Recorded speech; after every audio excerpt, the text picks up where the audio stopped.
Hi friends, welcome to V Samayal. எல்லாம் எப்படி இருக்கீங்க? இன்றைக்கி ஒரு சூப்பரான ஒரு ஸ்வீட் ரெசிபி தான் செய்ய போகிறோம். ஸ்வீட்னா குழந்தையிலேருந்து பெரியவங்க வரைக்கும் எல்லாத்துக்கும் ரொம்ப பிடிக்கும். இது செய்கிறது அதே மாதிரி ரொம்ப சுலபமாக இருக்கும். ஒரு 4, 5 இன்க்ரீடியன்ட்ஸ் இருந்துச்சுன்னா போதும், சூப்பராக செஞ்சு முடிச்சிடலாம். நாம் இப்போ வீடியோவுக்கு போகிறதுக்கு முன்னாடி நம்ம சேனலை சப்ஸ்கிரைப் பண்ணாதையே சப்ஸ்கிரைப் பண்ணிக்கங்க.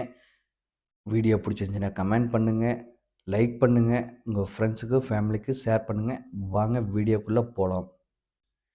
இதுக்கு ஃபஸ்ட்டு ஒரு பேனில் சூடானோன்னையும் 1 டேபிள் ஸ்பூன் நெய் ஊற்றி, இது கூட ஒரு 10, 15 முந்திரி நல்லா உடச்சி சேர்த்திக்கங்க. சேர்த்து லைட்டாக வறுபட்டோன்னையும், இது கூட வால்நட் அதையும் நல்லா உடச்சுட்டு இந்த மாதிரி சேர்த்திக்கங்க. இந்த மாதிரி சேர்த்து இதையும் ஒரு 1 நிமிஷம் வதக்கி விடுங்க.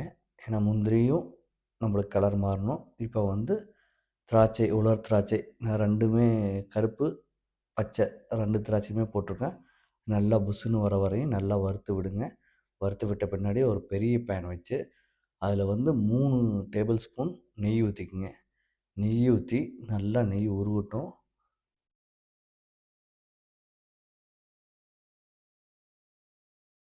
நல்லா ஃபுல்லாக உருகி வரணும் நம்மளுக்கு.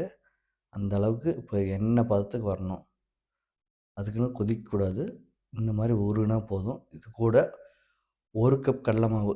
இது ஒண்ணே ஒண்ணு இது பண்ணிக்கங்க. நாம எந்த கப்பில போடுறோமோ, அதே கப்பில தான் நம்ம மெஷர்மென்ட் எடுக்க போறோம். இது வந்து நான் உங்களுக்கு ஒரு பெரிய கப்பில தான் போட்டு காமிச்சிருக்கேன். மத்ததெல்லாம் சின்ன கப்பில போடுறேன். ஏன்னா மெஷர்மென்ட் எல்லாமே ஒண்ணு தான். நீங்க கடல மாவு போட்டு கிளறி விட ஆரம்பிச்சோனே, இந்த மாரி வர ஆரம்பிச்சுரும்.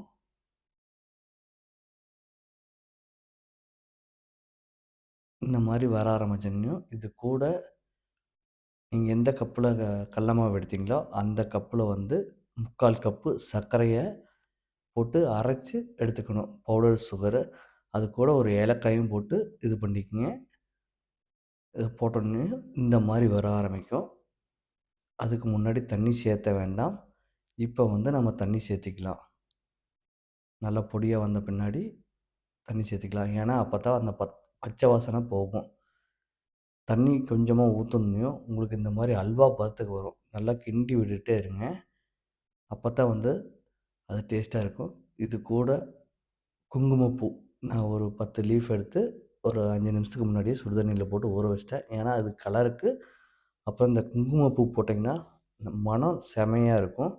டேஸ்ட்டும் மாத்தி குடுக்கும். இந்த மாரி நல்ல பதத்துக்கு வரணும். பார்த்தீங்கன்னா தெரியும். ஒரு அல்வா பதம், கேசரி பதம் அந்த மாரி ஈக்குவலா இருக்கும். 2ம் ஒரே மாரி தான். அப்போ வந்தோன்னயும், இது கூட நம்ம ஃப்ரை பண்ணி வச்சிருக்கிற முந்திரி, திராட்சை, வால்நட் இதெல்லாம் சேர்த்தி ஒரு 2 மினிட்ஸ் நல்லா லோ ஃப்ளேம்ல வச்சு நல்லா கலக்கி விடுங்க. இப்ப நம்ம கேசரி ரெடி ஆயிடுச்சு. உங்களுக்கு இந்த வீடியோ பிடிச்சிருந்துச்சுன்னா, லைக் பண்ணுங்க. சப்ஸ்கிரைப் பண்ணாதவங்க சப்ஸ்கிரைப் பண்ணுங்க. உங்க ஃபேமிலி, ஃப்ரெண்ட்ஸுக்கு எல்லாத்துக்கும் ஷேர் பண்ணுங்க. ஆதரவு கொடுங்கள். நன்றி. வணக்கம்.